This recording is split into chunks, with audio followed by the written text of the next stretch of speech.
Irmãos, a paz do Senhor Jesus. Quero deixar um versículo da palavra de Deus para a tua vida. Eu vou ser muito breve no que eu vou falar. A palavra que Deus colocou no meu coração se encontra em Marcos, capítulo de número 5, diz assim: Jesus e os discípulos chegaram à margem do mar, à terra dos Gerazenos. Agora entenda isso aqui, a Bíblia fala que Jesus chegou à margem, à terra dos Gerazenos.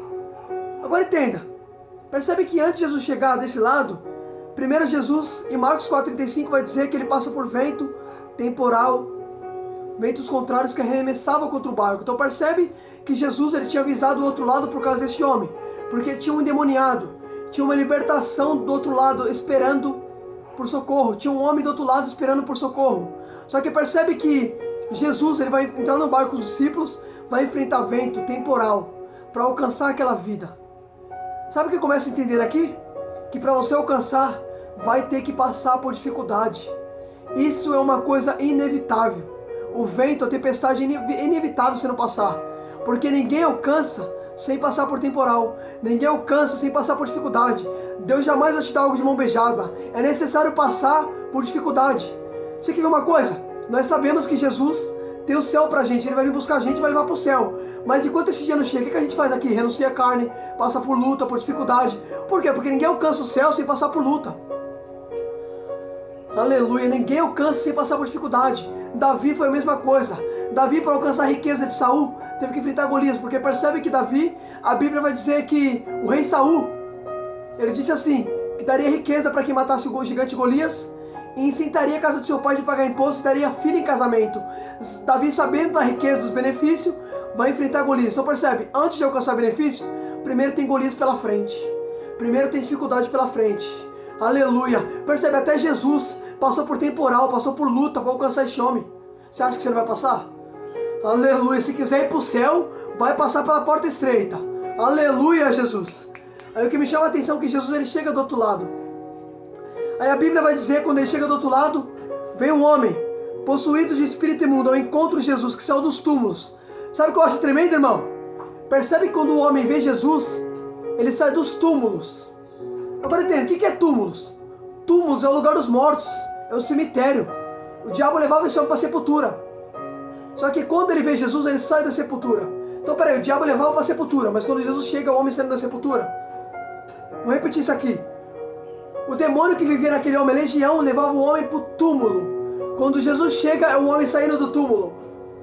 Glória a Deus, aleluia. O diabo ele conduz para a sepultura. Jesus tira da sepultura. E o que determina não é o que o diabo faz, o que determina é o que Deus faz. Porque ele é o alfa e o ômega, ele é o princípio, ele é o fim. Aleluia, glória a Deus. Agora uma coisa que eu acho tremendo. O homem sai dos túmulos quando vê Jesus. Então percebe que o inimigo conduzia este homem para o lugar dos túmulos. E túmulo é o lugar dos mortos, levava esse homem para o cemitério. Porque quando o diabo ele toma posse de uma pessoa, a primeira coisa que o diabo mostra para essa pessoa é que acabou, é o fim dela. Percebe que ele toma posse do homem e ele fazia o homem viver nos túmulos. Túmulos é o lugar dos mortos. O homem estava dominado. Então percebe que a primeira coisa que o diabo faz é levar para um cenário sem esperança. É levar para um cenário que não há mais jeito de você se ver com vida nesse lugar. Porque é isso que o inimigo faz. O inimigo ele quer te conduzir para um cenário que não há mais jeito para você. É isso que ele está te mostrando. Talvez ele está te conduzindo para um lugar que você não vê mais esperança. Talvez ele está te mostrando um cenário sem esperança. Percebe que ele é as trevas. Então ele vai deixar você cego. Ele vai te conduzir para um lugar que você não vê mais luz. Ele vai te conduzir para um lugar onde você não vê mais esperança. Talvez você está vivendo isso hoje. Só quero dizer para você, quando Jesus chega, o homem sai dos túmulos. É Deus que vai mudar essa situação que você está enfrentando. Quem determina não é o diabo. Quem determina não é o cenário que ele te mostra. Quem determina é o que Deus faz. Agora entenda isso aqui. Olha que tremendo essa situação, irmão. Entenda isso aqui. A Bíblia diz que quando ele vê Jesus, a palavra do Senhor vai dizer no versículo de número 3.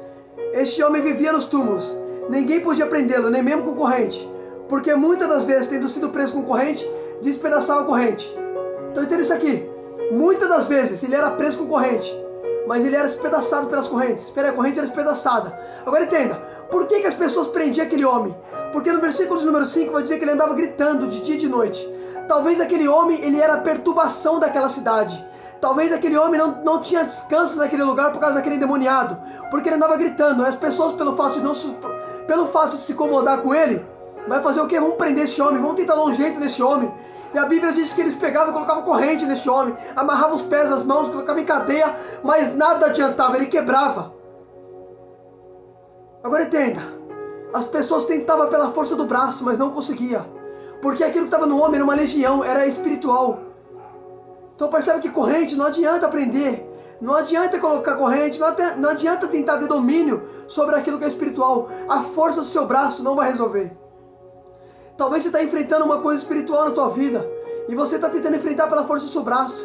Não adianta você enfrentar coisas espirituais pela força do seu braço. Isso só vai desgastar você. Isso só vai fazer você perder tempo. Entenda que coisa espiritual se resolve com o joelho, com coisas espirituais, clamando pelo nome de Jesus. Olha que interessante. Percebe que em Marcos 4,35, Jesus está do outro lado. Aí ele vai chegar desse lado. Agora, por que Jesus veio para a região? Para mostrar para aquele povo. Não adianta vocês colocar corrente. Não adianta vocês colocar cadeias nesse homem. Ele vai quebrar. Jesus foi lá e quando Jesus chega, a legião de demônios se submete a Jesus. É Jesus ensinando. Essa situação não é pela força do braço de vocês. Eu vim aqui para mostrar que ele sujeita ao meu nome. Então entenda. Entenda. Essa situação que você está enfrentando não é pela força do seu braço. Clama o nome de Jesus nessa casa. Invoca o nome dele que você vai ver o ambiente mudar. Porque percebe quando Jesus chega, a primeira coisa que Jesus faz é tirar o homem daquela situação. Quando o demônio vê Jesus, ele tira o homem dos túmulos. Então percebe, quando Jesus chega, o homem já saiu do lugar de onde ele andava de dia e de noite. Porque quando Jesus chega, ele muda o ambiente. Aleluia, Deus! Aí olha que tremendo. A Bíblia vai dizer que quando ele vê Jesus, ele corre. No versículo número 6. Vendo de longe Jesus, correu e prostrou diante dele. Peraí. Olha que tremendo. Quando os demônios veem Jesus, ele corre até Jesus. Se curva até Jesus. Ele se prostra até Jesus. Porque ele reconhece que quem está ali é uma autoridade maior. Quem está ali é o nome que está acima de todo nome. Porque todo joelho se dobrará. No céu, na terra e debaixo da terra. Aleluia. Quem está ali é aquele que tem todo o domínio. Quem está ali é aquele que governa no céu, na terra e debaixo da terra. Glória a Deus. Aí o que me chama a atenção nessa passagem, que a Bíblia vai dizer que ele se curva. E vai falar assim para Jesus: peço por Deus que não me atormente. Olha que tremendo. Ele estava atormentando o homem, fazendo o homem andar de dia e de noite, se cortando. Mas quando ele vê Jesus, ele vai falar para Jesus: peço por Deus que não me atormente. Agora, olha que interessante. Ele vai se sentir incomodado pela presença de Jesus. Porque quem está ali é luz. Jesus disse: eu sou a luz do mundo. Agora percebe, quem está ali é a luz. E pelo fato de a luz estar ali, vai incomodar as trevas. Quando você é luz, você incomoda. Quando você é luz, por onde você chega, tem gente que vai se sentir incomodado com a tua presença, porque você carrega algo maior. A Bíblia diz: maior é aquele que está em mim do que aquele que está no mundo. O que está em você é maior, por isso que incomoda. Aleluia, Deus! Glória a Deus! Aí o que me chama a atenção, que ele vai falar assim para Jesus: peço por Deus que não me atormente. Olha que tremendo. O diabo está pedindo por Deus, implorando pelo nome de Deus, para não ser incomodado por Jesus. Olha que tremendo. Aí a Bíblia vai dizer assim que Jesus fala assim para ele: qual é o teu nome? Ele vai falar: meu nome é Legiões, porque somos muito dentro desse homem. Então percebe, tinha uma legião dentro daquele homem, tinha muitos dentro daquele homem. Irmãos, olha que tremendo isso. Aí a Bíblia vai dizer que ele pediu com insistência que não mandasse fora do país. Agora entenda isso aqui, peraí. No versículo de número 6, vai dizer que quando ele vê Jesus, ele corre e se prostra. No versículo de número 10, vai dizer que ele pede com insistência. Então peraí. Então quando ele vê, ele corre e se prostra. Então ele está se curvando, está se dobrando diante de Jesus. Até os demônios se curvam diante de Jesus e pedem com insistência. Não é eu que estou falando, é a Bíblia. Lê a Bíblia. Examine a Escritura, você vai ver o que está escrito. Olha o que está escrito. Ele vê Jesus, corre e se curva até Jesus. E pede com insistência que não mandasse fora do país. Então peraí. O demônio está de joelho e está pedindo com insistência. Até o diabo está se curvando. Até o diabo está reconhecendo quem é Jesus. E você não está se curvando, não está orando, não está buscando. Aleluia. Não está lendo a Bíblia, não está se curvando, não está orando. Olha que tremendo, até os demônios se curvando e reconhecendo. Porque o próprio Deus fala que todo joelho se dobrará e toda língua confessará que Ele é Deus. Até os demônios se curvam. Aí entende isso aqui. Aí a Bíblia vai dizer no versículo de número 10 que tinha uma grande manada de porcos pastando ali. E os espíritos imundos pediram a Jesus. Pediram a Jesus. Olha que tremendo, olha eles pedindo a Jesus. Irmão, o que é pedir? É suplicar, é orar, é insistir. mande para os porcos para que eu entre nele. Peraí, olha que tremendo. Você tem que pedir isso aqui, você tem que entender isso aqui com muita atenção. No versículo de número 10 vai dizer assim: ele pedia com insistência para que não mandasse fora do país. Então peraí, ele não entra nos porcos, ele ia para outro lugar. Só que ele começou a pedir com insistência para entrar nos porcos. Aí Jesus permitiu entrar nos porcos. Agora entenda, peraí, dobra sua atenção aqui, pelo amor de Deus. Olha que tremendo. No versículo de número 10 vai dizer que ele pediu com insistência que não mandasse fora do país. Talvez esse demônio ia para o abismo, não sei para onde ele ia, mas ele não ia entrar nos porcos, ele ia para outro lugar. Mas ele começou a insistir com insistência, pedindo com insistência: permita entrar nos porcos. Jesus deixou porque ele persistiu em súplica. Se até os demônios, quando pede com insistência, Jesus muda decreto, você acha que essa situação que você está enfrentando, se você não orar, ele não vai mudar decreto? Jesus vai mudar decreto a teu respeito. Começa a clamar, começa a orar, começa a pedir que ele vai mudar decreto. Até os demônios pediu, implorou, pediu com insistência, sem cessar: deixa ir para os porcos, deixa ir para os porcos. E Jesus deixou eles entrar nos porcos. E Jesus permitiu. A Bíblia fala no versículo número 3, Jesus permitiu. Então os espíritos imundos entraram nos porcos, por permissão de Jesus. Porque nada acontece sem a permissão dele. Essa situação que você está passando é a permissão dele. Mas é para você pedir, é para você insistir. Por isso tem coisas que Deus permite, que é para você buscar ele, para você clamar pelo nome dele, para você colocar o nome dele dentro dessa casa. Olha que tremendo. Olha que tremendo. Aí a Bíblia vai dizer assim, que os demônios entram nos porcos e jogam os porcos ao desempenheiro abaixo, para dentro do mar, e se afoga. Porque tudo que o demônio passa a tomar posse, ele destrói. Porque João 10,10 vai dizer que o ladrão vem para roubar, matar e destruir. E essas características se atribuem ao mal, à maldade. Aí entenda isso aqui. Ele entra naqueles demônios, os demônios entram nos porcos, os porcos se afogam. Porque tudo que o inimigo toma posse, ele destrói.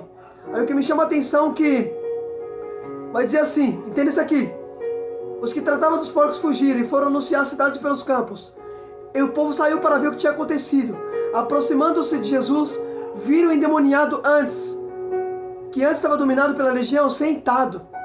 Agora eu acho lindo isso aqui. Irmão, por que todo mundo sai e vê o homem sentado? Peraí, lembra que no começo vai dizer que todo mundo colocava corrente naquele homem? E ele despedaçava? Agora entenda, a vizinhança vai sair e viu aquele homem sentado. Peraí, lembra que no começo vai dizer que ele colocava corrente no homem, mas ele estourava? Então percebe, Jesus quando chega, ele liberta o homem e coloca o homem sentado. Quando Jesus liberta o homem senta. Aí todo mundo sai para ver. Agora por que foi necessário todo mundo sair para ver? Porque Jesus está ensinando. Vocês lembram que se colocar uma corrente nesse homem, não era corrente que resolvia. Olha como ele está agora, só foi eu chegar, porque é meu nome que resolve. Glória a Deus, aleluia, Jesus. Por isso que Jesus chega ali e coloca ele sentado. Agora outro mistério. Imagina aquelas pessoas vendo, peraí, a gente colocava corrente nesse homem, a gente não conseguia fazer esse homem se acalmar. Agora vem esse outro homem e faz ele sentar aí, faz ele ficar calmo, por quê? Porque quem está ali agora é um nome acima de todo nome. Jesus está te ensinando, tem situação que você não vai resolver pela força do seu braço, mas é clamar pelo meu nome. Clama pelo meu nome dentro dessa casa. Clama pelo meu nome, chama pelo meu nome nesse lugar. Porque a Bíblia diz que o Senhor está perto daqueles que invocam com sinceridade. Aleluia, Deus! Clama por Ele nessa situação, rapaz. Em nome de Jesus, que tudo vai se acalmar. Aleluia, Ele é aquele que repreende vento e acalma mar. Aleluia, Deus! Aí entenda isso aqui, muito forte. Agora por que Jesus coloca esse homem sentado? Olha o que diz no versículo número 5. Marcos 5,5, antes de Jesus sentar ele, presta atenção, antes de ele se assentar, olha o que a Bíblia diz, que ele andava de dia e de noite, entre os túmulos, gritando, peraí, então quando ele estava possuído, ele andava de dia e de noite, gritando, quando Jesus chega, Jesus senta ele, porque Jesus tem alívio para a vida desse homem, por isso que Jesus fala, vinde a mim, todos estão cansados e sobrecarregados, eu vos aliviarei. Irmãos, eu vou ter que acelerar aqui, porque está acabando a bateria. Eita Jesus, olha que tremendo, eu vou resumir aqui. Aí Jesus liberta esse homem e coloca ele sentado, porque Jesus tem alívio. O diabo não dava alívio para aquele homem, mas Jesus coloca ele sentado. A Bíblia diz que depois Jesus, ele coloca o homem sentado vestido. Então peraí, Jesus vestiu ele, significa que o diabo deixava ele envergonhado. Então o diabo está te envergonhando, mas Jesus vai te cobrir no lugar da vergonha. Tem honra para a tua vida, em nome de Jesus, reflita nisso. Aí que eu acho tremendo, que a Bíblia diz que esse homem vivia nos túmulos, mas Jesus manda ele para casa quando Jesus liberta. Por quê? Porque o inimigo, ele quer afastar você da tua família. Percebe que ele vivia nos túmulos, quando Jesus liberta esse homem, Jesus fala, vai para a tua casa e para os teus parentes. Então percebe, o inimigo tirava ele do meio da família, mas Jesus, quando liberta, faz ele voltar para o endereço de onde ele vivia. Olha que tremendo, o inimigo fazia esse homem viver nos túmulos, mas quando Jesus liberta, Jesus manda ele voltar para casa. Olha a diferença, o inimigo te conduz para um cenário aonde não há mais esperança, mas Jesus, quando liberta, manda ir para casa, para os parentes. Olha que tremendo, esse homem aqui, ele vivia longe da família, porque o diabo ele quer destruir família. Ele veio para destruir família. Percebe, o homem vivia longe da família, vivia nos túmulos, mas o homem tinha casa, tinha família. Mas o inimigo fazia, ele vivia longe nos túmulos, no lugar do cemitério. Porque é para lá que o inimigo conduz a pessoa quando ele toma posse. Ele leva a pessoa para longe da família. Ele veio para destruir. Olha que tremendo, irmão. Aí quando Jesus liberta, Jesus fala, vai para casa, para os teus parentes. Esse homem tinha família. Mas o inimigo fazia ele viver longe, distanciado da família. Porque é isso que o inimigo faz. O inimigo veio para destruir. Eu acho tremendo que ele vai impedir para Jesus, Senhor, deixa eu ir contigo. Aí Jesus fala, não, vai para a tua casa. Vai para a tua família, vai para os teus. E fale como Deus foi misericordioso com você. Sabe o que eu acho tremendo? Foi Jesus que libertou o homem, mas Jesus atribui ao Pai. Porque em Filipenses a Bíblia vai dizer que ele sendo Deus, ele não se iguala a ser igual a Deus. Muito pelo contrário, ele se humilha e se esvazia. Olha que tremendo Jesus que fez. Mas Jesus fala, vai para a tua casa e diga como o Senhor foi misericordioso. Peraí, foi Jesus que fez, mas ele atribui ao Pai. Entende isso aqui? Você é apenas usado, mas a honra, a glória é dele. Reflita nisso em nome de Jesus. Foi até aqui que Deus me deu. Eu vou ter que abreviar aqui porque a bateria está acabando. Mas que Deus fale contigo por intermédio dessa palavra. Em nome de Jesus.